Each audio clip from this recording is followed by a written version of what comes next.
Hello, my friends, and welcome back. Thank you very much for being with me again today.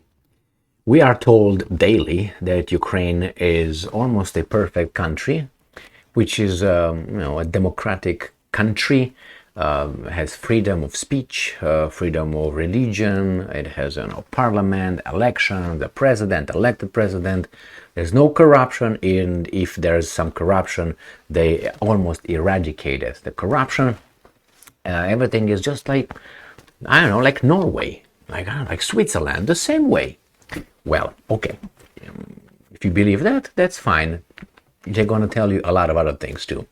So what happened here? We know that Ukrainians, these leaders of Ukraine, already banned some political parties, banned some, TV stations, closed them, media outlets. They have a problem with education in minorities language, like Hungarian minority and Romanian minority in Ukraine. They can't really, their rights to learn in their own language, maternal language, getting infringed and so on. The Hungarians and Romanians complained about it, surprisingly for the Romanians, not for the Hungarians, because the Hungarians have balls, Romanians have something like that. So after all this, the religion, the Orthodox Christian religion affiliated with Moscow was banned because they have saboteurs and other things.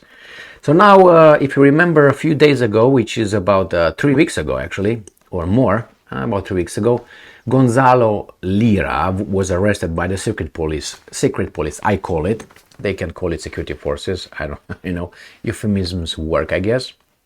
He was arrested. He was according to these guys, a misogynist blogger. They always attack your character, thinking that weasels will, oh, he's a bad dude. Everything a bad dude says is bad. Not necessary. We all have our sins, and it doesn't mean that we lie all the time and we're bad. And you the same way, unless you're perfect, and you're not. But anyway, they are. You and I, we have our own sins, I guess.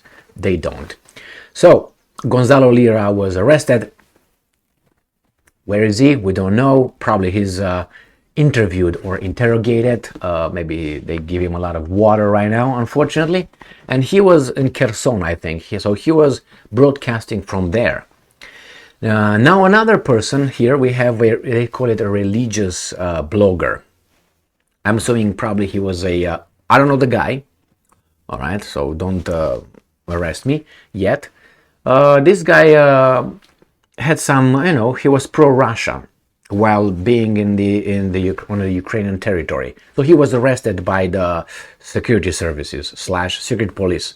And what was personally, I don't want to say disturbing, but personally notable, because nothing is disturbing to me regarding these kind of things. No, but what was very noticeable to me, it was that this person, this big blogger, had, brace yourselves, how many subscribers do you think?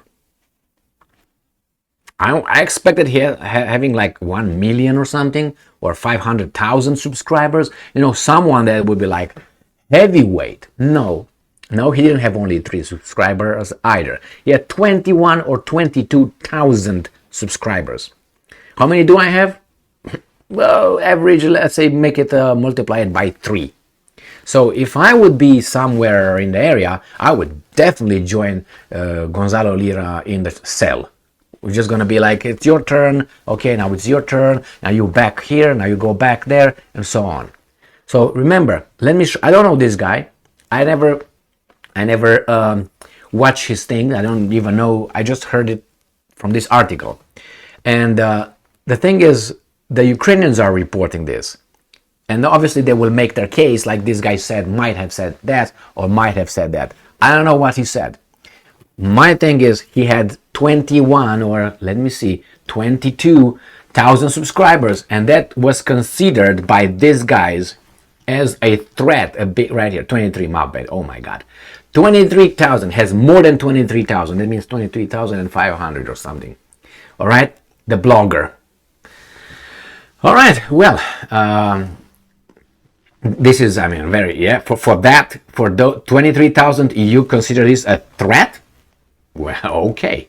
So, Ukraine Security Service, I call it police, security police, catches pro-Russian religious blogger who incites people to provocations. Now, if he did something illegal, obviously, by all means, and I'm pretty sure the security services had that in place already, in writing and all the evidence. In Kiev, the security service of Ukraine has apprehended an anti-Ukrainian religious blogger who was spreading Kremlin narratives. That means that he didn't subscribe to their narrative. They say, well, maybe it's not like that. That's Kremlin's. If you don't say, well, the Russians attack Ukraine unprovokedly, so an unprovoked attack by the Russians, that if you say, well, maybe it's not quite like that, that's a little bit more nuanced, you are Kremlin's narrative.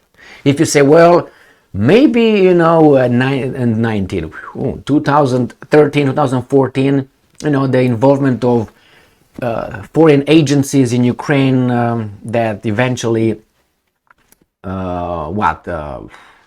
transpired in being a democratically elected legitimate government of Ukraine with the help of those agencies, that might have been a reason for the Russians to be upset about, and the country. No, that's Kremlin's narrative. Why? Because you're not supposed to know that, let alone say it. So, see, if you say things like this, now if you say, well, wait a minute, what about that NATO expansion into East that they said to the Soviets, we're not going to do it. You remember that one?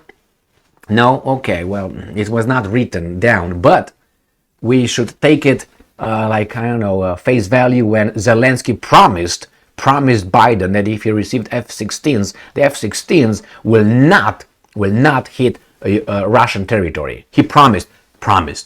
Well, what about the promise in 1991?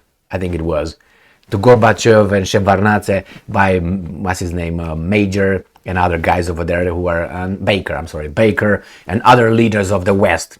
How about that? It was verbal. And when the Russians brought that up, he said, look, this is the notes we got. This is, do you have anything signed? So, yeah, we should believe Zelensky for saying, I'm not going to do that. But because we trust you, you did the same thing, and now you just say, what? Anything legal? No, so off. So let's go to this guy, to the big blogger right here. The big blogger. I'm guessing this is the big blogger right here, right? All right.